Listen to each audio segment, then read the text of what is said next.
Welcome to the Dating After Divorce podcast. I'm your host, Shade Curry, and I believe every divorced woman deserves a romantic relationship where she feels safe, loved, and cherished. You can create the most amazing life after divorce, and I will teach you how. The next time you wonder why a very successful and wonderful woman is in a relationship with a guy that you're like, how did she end up with that guy? And how did she end up with that guy? Why did she choose that guy? This is why. It's literally her very best traits are the reasons she chooses the guy. Her very best traits are the reasons she stays with the guy. They're walking on eggshells. They're shrinking themselves in order to keep the peace with these people. They are standing their ground, so to speak, quote unquote, standing their ground to prevent the shame of feeling like they are a victim or they're intimidated. But you don't have to be there. Hello, everyone, and welcome back to the Dating After Divorce podcast. I'm your host, Shade Curry, and it is a pleasure to be here today. And this podcast episode was inspired by a coaching session I had with a client this week. And she has been dating for a little bit less than a year, maybe about 6 months, and recently had an experience with a person that she thought, this might be the one, and we, going on dates and kind of going through the process, only to find out that he had a ton of issues going on. And there's never any shame around that because another person's issues aren't your issue. The fact that this other person has issues, or even the fact that you met that person, or the fact that you consider that person as a potential partner is never a problem. We just live in a world where there's all kinds of people. My clients hear me say that multiple times every week. There's all kinds of people in the world.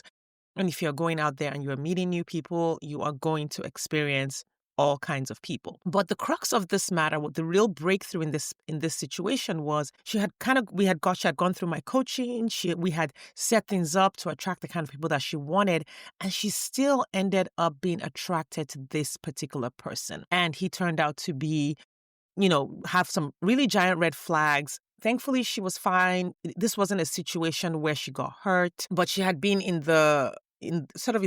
contact with him for, I would say, about 2.5 months. And the conclusion was this person was actually quite toxic, even though she was able to see all of that before getting into a deeper relationship with him.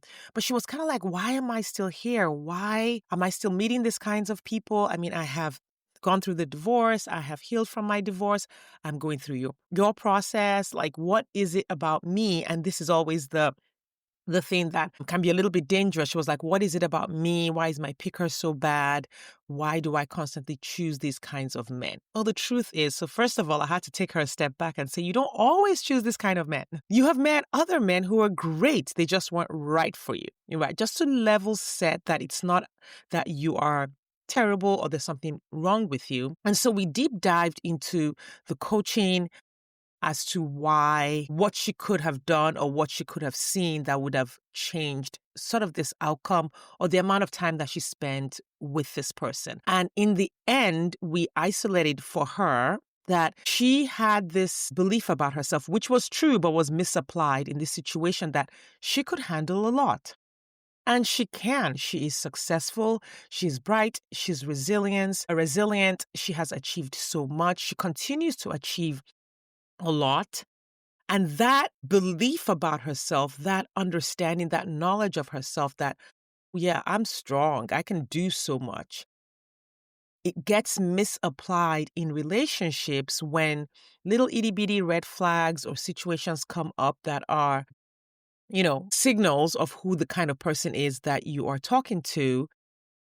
When that belief that, I can handle that, or even that I handled that. So in her situation, she met this guy on the first date. He was kind of, interested in going deeper and being intimate. And she was like, no, and she, as we talked about it, she was like, he kind of pressured me. He was kind of laying on the pressure, but not in an angry, mean way, just kind of like being inappropriately persistent for that stage of the relationship.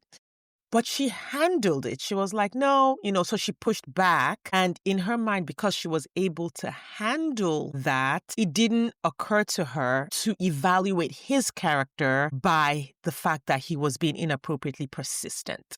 she gave the date a pass, a success. She checked off the date as being successful because he had been persistent and she had successfully said no and he had accepted it. But she missed the part where he was being inappropriately persistent, which was a sign of his character, a sign that he was not respectful or even socially appropriate. Like, you just met this person, that he projected on her his desire and assumed that she would want something like that on a first date without any conversation, without talking about it, without even laying out where each person was with things. And so it's such a subtle moment. And because if you are a woman who's very resourceful, who gets things done, so my clients are like, the CEOs, they're handling big teams, they work in operations, like they're doing so much. They're accustomed to handling difficult situations. They're accustomed to handling people being difficult. This also applies if you've been married to a very toxic person, if you were married to a narcissist and you went through the divorce and you successfully handled all of that. You might have a high tolerance for handling difficult situations. You might have a high tolerance for pushing back on people who are being inappropriate. And it never occurs to you that when a person is being inappropriate, you don't have to handle that. You can just say, hey, you know what? I can handle this. I can stay in this environment with you. I can date you. I can go on more dates and see if you're the one. Or I can just see what's going on here and be like, I don't like this. I'm moving on. A lot of women will come to me and ask me, hey, is this guy a narcissist? I know therapists don't want to diagnose this person as having narcissistic personality disorder, but what do you think? Is he a narcissist? And my answer is always, who cares if he's a narcissist or not?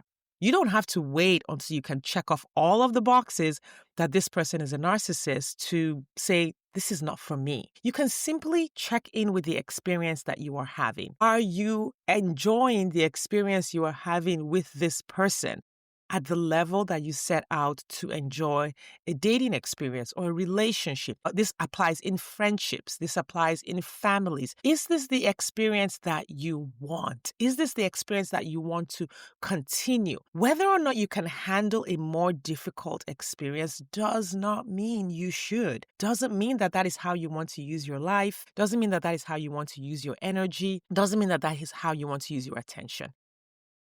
When I look back at my marriage before I got divorced, I remember the marriage, and I've said this before, wasn't necessarily physically abusive. I think my ex would have been physically abusive if we were not in an environment where it was clear that if he ever did something like that, that I would lock his butt up in jail, right?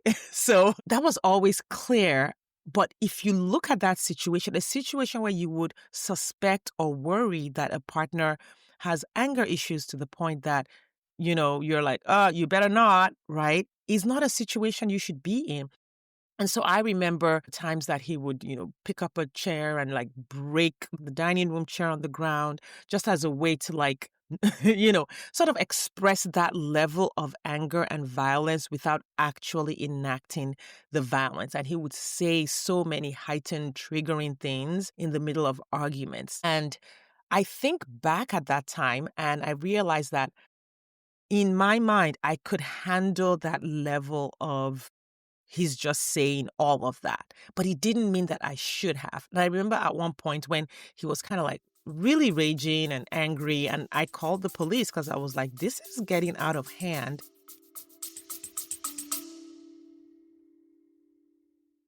The first step to successful online dating is your dating profile. Now, what if you could create a dating profile that makes all the difference to your online experience? Imagine having a profile so magnetic that quality matches stop mid-scroll to connect with you. The people you want to talk to you say, oh my God, I've got to talk to her. You want a profile that instantly communicates who you are at your core and attracts people who genuinely align with what matters most to you. So I want to share with you the Captivate dating profile system, where you'll learn how to create a profile that stops the scroll of the person who's a match for you, captures attention immediately with authentic value-based content, showcases your true self in a way that resonates with the man you want to talk to, and naturally filters out people who are mismatches before they waste your time. So I want you to check out the Captivate dating profile system at shadecurry.com/dating. That's SADECURRY/dating. And for the price of dinner out, you can create the best dating profile ever. And when I say best dating profile, I mean it. It will be uniquely you so that you stop looking like every other woman on the apps. All right, go on over there and check it out. And I remember when the police came and determined that he was like basically out of hand, and they had him leave, for the night. And I remember talking to the policeman and I said, do you think I should leave this person? Like, I look back and I'm like, oh my God, poor Sade. She had no idea like what she deserved. Like she had no idea what she had a right to. Because I was a professional, I had children, I made critical decisions, I made important decisions about systems and work. And people came to me for advice. At that time, I wasn't a coach at the time. And here I was asking for permission from a stranger to do what was best for me, to move into an environment that was more nourishing, more loving, more pleasant, right? I didn't realize that I didn't have to put up with all of those things in just to keep the picture together. I didn't realize that I didn't have to put up with someone yelling. You don't have to put up with a person yelling. That's not a thing that like is too little for you to say this. I don't like this. I don't want to move this. Right. So you have strength and you have endurance and you have resourcefulness and you're the more mature person and you are powerful and you're confident. That doesn't mean that is the best use of all of those traits that you have. Using those strengths to sort of baby an immature person, a person who doesn't handle their own emotions, someone who isn't growing, using that to tolerate difficult situations and sort of like circle the drain of a difficult situation is not the best use of that potential. Imagine if you could channel that potential into other parts of your life, into your children, into your own health, into your own mental and emotional growth, into your own accomplishments, into your own career, into your own investments, into your own purpose and the things you want to do. Imagine if you could channel all of that energy into more useful pursuits. What could you do with your life if you weren't using all of that energy to check in on someone who is once again not doing what they're supposed to do or being what they're supposed to be or growing in the way they're supposed to grow? So I want you to think about this. The next time you wonder why a very successful and wonderful woman is in a relationship with a guy that you're like, how did she end up with that guy? And how did she end up with that guy? Why did she choose that guy? This is why. It's literally her very best traits are the reasons she chooses the guy. Her very best traits are the reasons she stays with the guy. It's because of the belief that she can handle it. I have talked to CEOs, physicians, surgeons, attorneys, women who command boardrooms, save lives, women who are running empires. But in these relationships, they're walking on eggshells. They're shrinking themselves in order to keep the peace with these people. They are standing their ground, so to speak, quote unquote, standing their ground to prevent the shame of feeling like they are a victim or they're intimidated, right? But you don't have to be there. You do not have to be there. And when I say that, I don't say that in a shaming way, because a lot of times people will just shame women anyway. Let's just say that. Doesn't matter what you do. You're damned if you do, you're damned if you don't as a woman living on this planet in most cultures. So that's the first thing. But you can leave, you can change, you don't have to settle. Those are all different ways of saying there's no gold star for enduring a situation you don't have to endure. There's no prize for that. And I know it doesn't feel that way because our society has sort of put marriage and relationships on this pedestal, especially for women, where your value as a human being is related to whether or not you are married or single or even divorced. Apparently, divorced women rank higher than single women. This is insane. And single women with kids rank higher than single child-free women. That is crazy to me that like the ranking of a woman's value and success in life is whether or not she's been in a relationship and had these kids, or whether she's been in a relationship and whether a man has chosen her.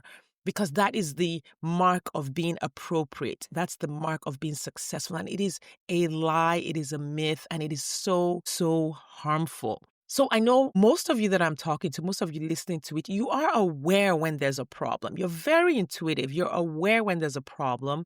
When you meet someone and you're like, something is off, I didn't like that. You're aware. But for some reason, and I can't diagnose you over the over the podcast, everyone has a different reason why they sort of lean into these behaviors. And that's why, in one-on-one coaching, I'm able to say, okay, this is why, this is what you're thinking, and that's leading you to these behaviors. Many of my clients have situational awareness. They know what it's unsafe, but then you don't listen to it. They don't listen to it. And this is one of the mistakes that people make when they say, oh yeah, my intuition is always spot on. It's like, okay, is it? Because it's not spot on if you don't listen to it. What's the point of your intuition if you don't listen to it? Right? And I have a previous podcast episode about retraining your intuition where I deep dive into that. So we won't listen to it. We force ourselves to stay in that relationship, to give him more chances, to, not be too hasty, to not be too picky, right? Or wanting to prove a point that like, I'm strong. He can't get me with that. Like, no, just move. He can't get you. But why do you want to experience that? Why do you want to experience that? You don't want to diminish your own experience of your life by using your strengths to tolerate these kinds of people. The other thing about tolerating people who are more toxic, who are not right for you, is that it fills up your mental and emotional space, making it harder for you to meet someone good. The more you tolerate people who take up more of your space, who give you more issues to think about, who give you more problems to think about, who create more chaos and more drama, the less likely you're going to meet someone who is good, because all of your faculties and resources are taken up with all of this. I always tell my clients, you got to keep your space clean. You got to keep your space clear of toxic people, because you're practicing the habit of being with those people more and more. Two, those people are so distracting that if a really great guy walked by you, you wouldn't even see him. You wouldn't notice him. You wouldn't hear him saying, hey, do you want to go out? Because you're so caught up over here. So we want to let go of that performative endurance where we're enduring things to prove something, to prove that we can do it.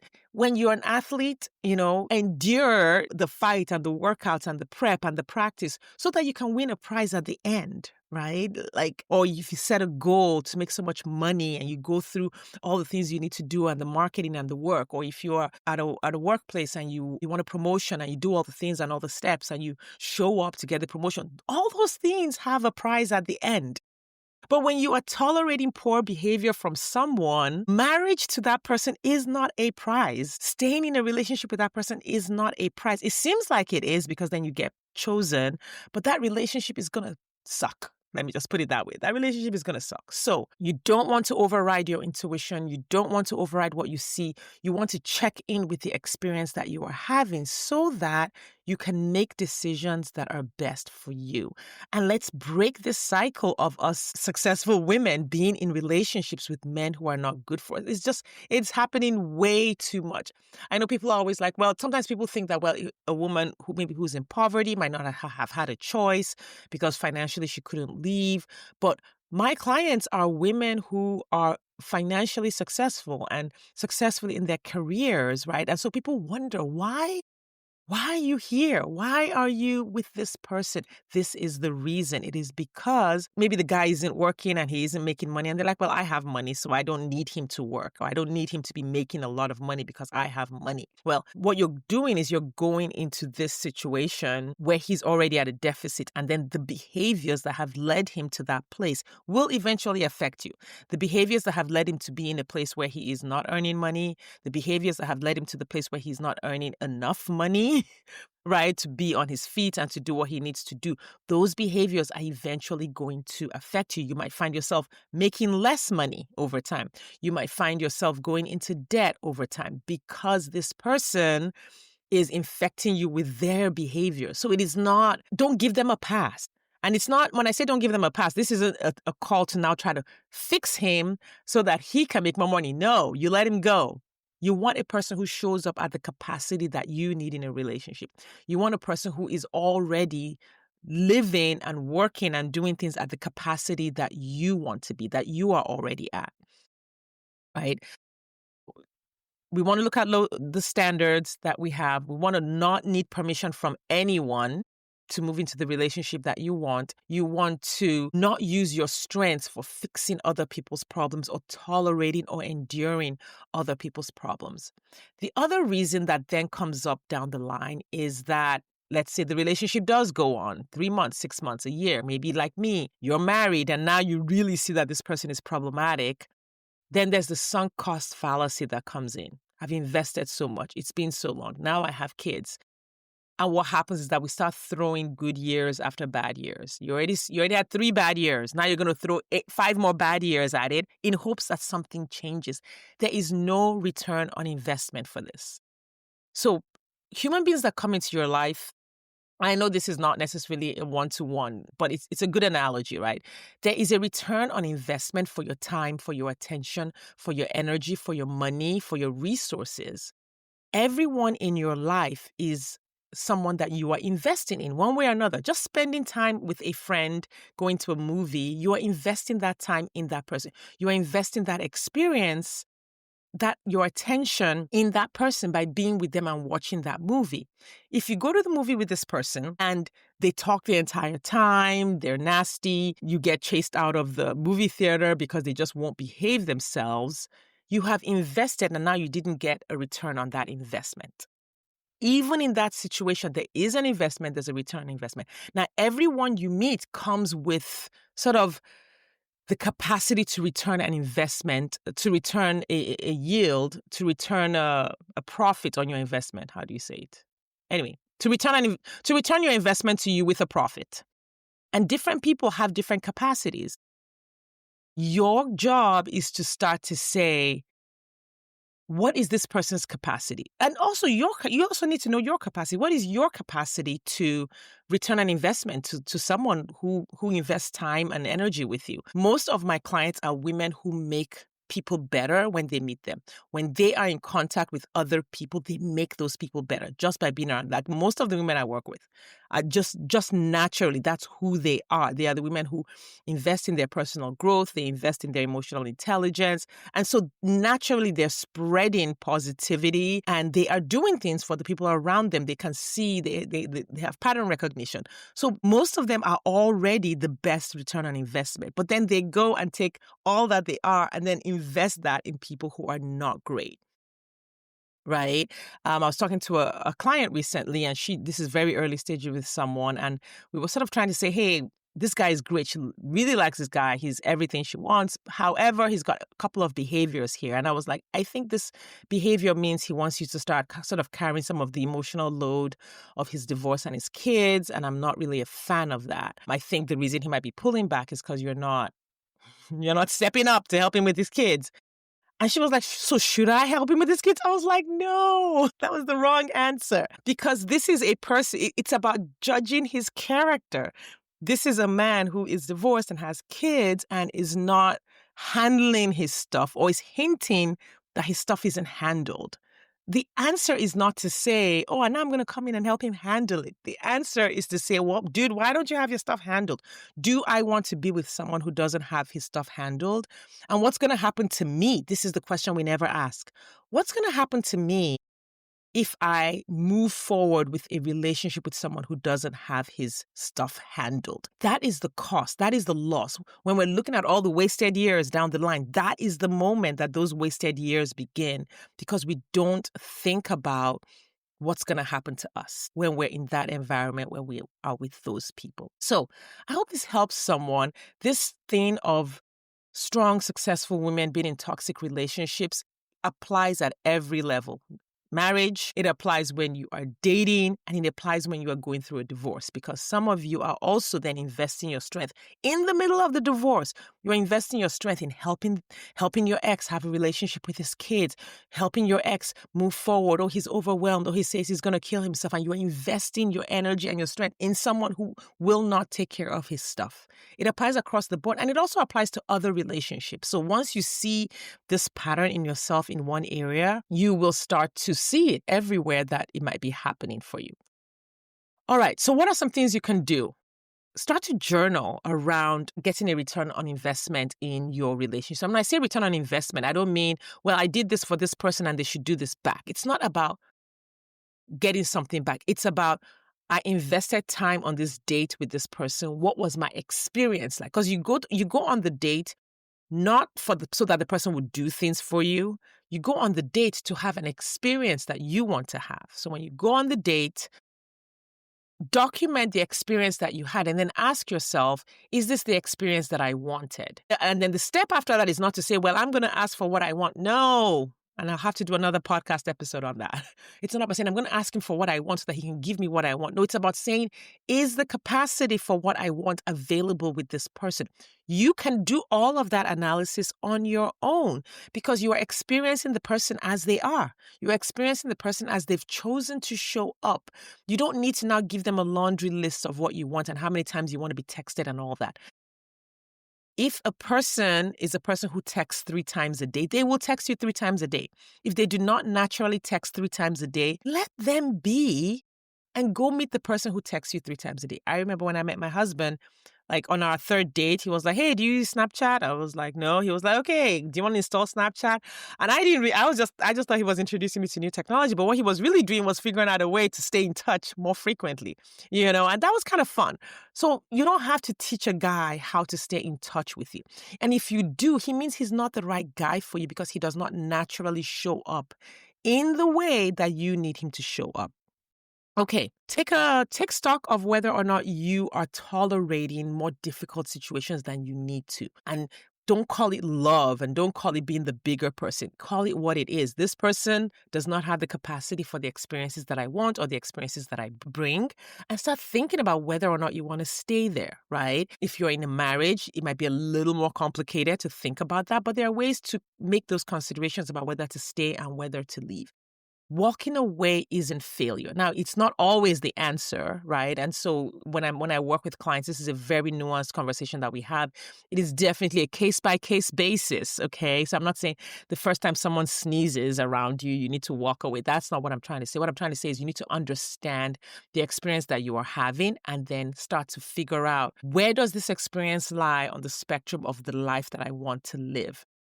Know that this has a cost to you. There is a present cost, there's a future cost, there's a compounding cost to all of these situations. You want to choose yourself. You want to work on your intuition, retrain your intuition if it's kind of off. Listen to your intuition, gather data. I have podcast episodes on all of these, right? And make decisions that are good for you, that nourish you, that move you forward, and that bring you freedom. Okay, thank you for your time and attention today, and I will see you next time. Thanks for listening today. If you are ready to get married after divorce, I want to invite you to download my free 8-video training specifically designed to help divorced women date with ease and get married again. Head over to shadecurry.com to get started. That's SADECURRY.com. I'll see you inside.